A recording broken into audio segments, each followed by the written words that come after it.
Hello everyone, so this video is for all student जो इग्नू से MCom pursue कर रहे हैं। देखो, आपको कन्फ्यूजन रहती है about the yearly and the semester system. तो आपका एग्जाम जो है दैट इज सेमेस्टर सिस्टम में सेट हो चुका है, दैट इज़ फॉर श्योर। पहले ईयरली सिस्टम में क्या होता था, आपको या तो आपने मान लीजिए कि इस बार जनवरी सेशन में एडमिशन लिया, राइट। मान लीजिए ईयरली का बता रही हूँ, पहले आप जनवरी 2026 में अगर एडमिशन लेते तो आप एलिजिबल होते दिसंबर में एग्जाम देने के, दिसंबर 2026 में, राइट। और किसी कारण से अगर आप दिसंबर में एग्जाम नहीं दे सकते थे तो आप जनवरी मतलब अगले साल के जून सेशन में एग्जाम दे देते।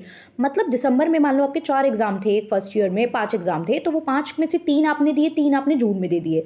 तो वो सेशंस होते थे, that is up to you, right. उसमें आपके ऊपर चॉइस होती थी। और आपको क्योंकि इग्नू जो है वो ऑफर करता है कि आपका जो 2 साल का मास्टर है उसको आप मैक्सिमम 5 साल में कंप्लीट कर सकते हो। अगर आपको डिले भी हो रहा है तो आप क्या है, इस बार एग्जाम नहीं दिए तो नेक्स्ट सेशन वाले में दे दो। 2 सेशन में एग्जाम होते थे, जून एंड दिसंबर। बट अब आपका जो सिस्टम है वो सेमेस्टर वाइज शिफ्ट हो गया है, राइट। तो यहाँ पे प्रोग्राम जो है ये एमकॉम कॉमर्स लेवल का है। हम देख रहे हैं कि क्या क्या पढ़ना है आपको। 2 साल मतलब जो फर्स्ट 2 सेमेस्टर हैं उसमें आपको 40 क्रेडिट मिल जाएंगे, राइट। और एग्जिट ऑप्शन जो है वो यहाँ पे आपके पास है कि आप जो है स्पेसिफिक रिक्वेस्ट पे यहाँ पे विड्रॉ कर लेंगे और आपको यहाँ से PG diploma in business study मिल जाएगा। You will not get the MCom degree, you will get the diploma in business studies, right. And अगर आप कंटिन्यू करोगे तो आपको फिर आगे प्रॉपर डिग्री मिलेगी। कौन एलिजिबल होता है, अगर आपने कहीं रिकॉग्नाइज यूनिवर्सिटी से ग्रेजुएट कर रखा है then you are eligible for the MCom. Medium क्या है, इंग्लिश एंड हिंदी है। अब देखिए सब्जेक्ट मैं आपको बताती हूँ, बट आपको एक चीज़ देखनी है कि देखो सेमेस्टर वाइज पेपर शिफ्ट हुआ है, बट ऐसा नहीं हुआ कि ईयरली के अकॉर्डिंग सिलेबस चेंज हो गया है। जो अभी आप सेमेस्टर में देखते हो वो आपके हो सकता है पहले फर्स्ट ईयर में सब्जेक्ट हो, सेकेंड ईयर में हो, यहाँ पे सेमेस्टर में कर दिए, but it does not mean कि उसके अंदर का कंटेंट चेंज हो गया। इग्नू ने कोई नई बुक रिलीज नहीं करती है, राइट। ये सब्जेक्ट कोड पहले भी एग्जिस्ट करते थे, बट अब क्या कर दिया है, अब उनको आपको बोल दिया कुछ सब्जेक्ट आपको फर्स्ट सेमेस्टर में, कुछ सेकेंड सेमेस्टर में पढ़ने हैं। तो content is same, subject code is same, book is same, so we'll refer the same content, same book for the study. Content के लिए हम वही बुक यूज करने वाले हैं, the things will be same जो पहले थी, राइट। चलिए तो अब देखते हैं फर्स्ट जो आपका फर्स्ट सेमेस्टर में आप देख रहे हो 4 सब्जेक्ट है, यहाँ पे आपके 6 के 3 क्रेडिट है, राइट। एंड 4 क्रेडिट का एक सब्जेक्ट है।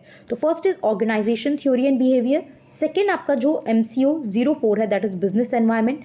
MCO 05 जो है accounting for the managerial decision. And MCO 021 is managerial economics. If you will say, अगर आप कमेंट करोगे तो मैं इनका सब्जेक्ट वाइज सिलेबस भी बना दूंगी कि इसमें आपको क्या पढ़ना है, इग्नू के सिलेबस के अकॉर्डिंग, इग्नू के कंटेंट के अकॉर्डिंग। फिर आपका सेकेंड सेमेस्टर आएगा। देखो, आप एडमिशन जैन सेशन में ले सकते हो या जुलाई सेशन में ले सकते हो। जैन में लोगे तो फर्स्ट सेमेस्टर आपका आ जाएगा जून में, सेकेंड सेमेस्टर आ जाएगा उस ईयर के दिसंबर में। जून जुलाई वाले सेशन में एडमिशन लोगे तो आपका फर्स्ट सेमेस्टर आ जाएगा दिसंबर में एंड आपका सेकेंड सेमेस्टर आ जाएगा अगले साल जून में, राइट। आपकी जो असाइनमेंट सबमिशन की डेट होती है फर्स्ट सेमेस्टर की, अगर आप जैन में एडमिशन ले रहे हो तो आपको मार्च तक असाइनमेंट सबमिट करना होगा, right. March 30 March will be the last date. And अगर आप जून जुलाई वाले सेशन में एडमिशन ले रहे हो तो September will be the last date जिसमें आप असाइनमेंट सबमिट कर सकते हो। You know very well, assignment के भी 20 मार्क्स होते हैं, तो that is also very important for your score, you can not ignore that, right. Second semester की बात करते हैं, you have MCO 06 that is marketing management. MCO 22 that is quantitative analysis for the managerial application. इसमें क्या पढ़ना है, I will make the subject wise syllabus of that also. अभी बस मैं आपको सब्जेक्ट और पैटर्न बता रही हूँ। MCO 23 that is strategic management. MCO 24 that is business ethics and CSR।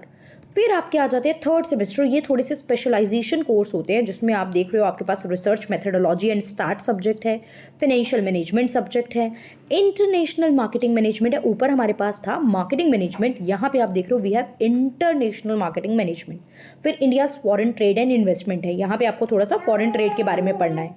Then in the fourth semester we have IBO 01 that is international business environment.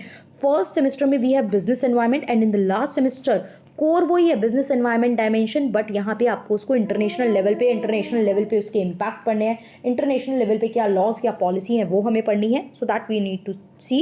And then we have IBO 06 that is international business finance, right. Business finances, आप कैसे पैसा इकट्ठा कर रहे हो अपने business के लिए, like we have equity share, preference share, debentures, loans, multiple source, equity and डेप्ट। यहाँ पे आपको देखना है इंटरनेशनल बिजनेस फाइनेंस के बारे में। So I hope subject is clear to all of you. And after subject हम लोग क्या देखेंगे, मैं इनका सब्जेक्ट वाइज सिलेबस बना दूंगी। बाकी आपको जो भी डाउट है you can let me know in the comment box, I will try to solve that doubt जो भी आपको कंफ्यूजन आ रही है, राइट। तो या एग्ज़ाम ऐसे पलक झपकते ही आ जाता है, पता नहीं चलता है। तो जो भी डाउट है आप टाइमली क्लियर कीजिए। It's already like February about to end, you have March, April and May and then June में हमारे एग्जाम होते हैं सेमेस्टर वाइज। तो आप लोग इनरोल कर चुके होंगे, एडमिशन ले चुके हैं। कुछ स्टूडेंट जो ऑलरेडी पिछली बार एडमिशन ले चुके थे उनका भी एग्जाम पेंडिंग है। तो जो भी डाउट है do let me know, I try to provide the solution. Why I am the best person to guide you in this, because मैंने मास्टर इग्नू से ही करी है। So I know the structure, I know the pattern, plus मुझे पढ़ाने का भी around अगर हम देखें तो 12 साल का एक्सपीरियंस जो है वो यहाँ पे मतलब जो है मास्टर्स लेवल के सब्जेक्ट आपके ग्रेजुएशन लेवल के पढ़ाते हुए मुझे हो चुका है 10-12 साल का experience. So I can very well guide you about this. So या जो भी डाउट है do let me know, I try to help you out. Thank you everyone.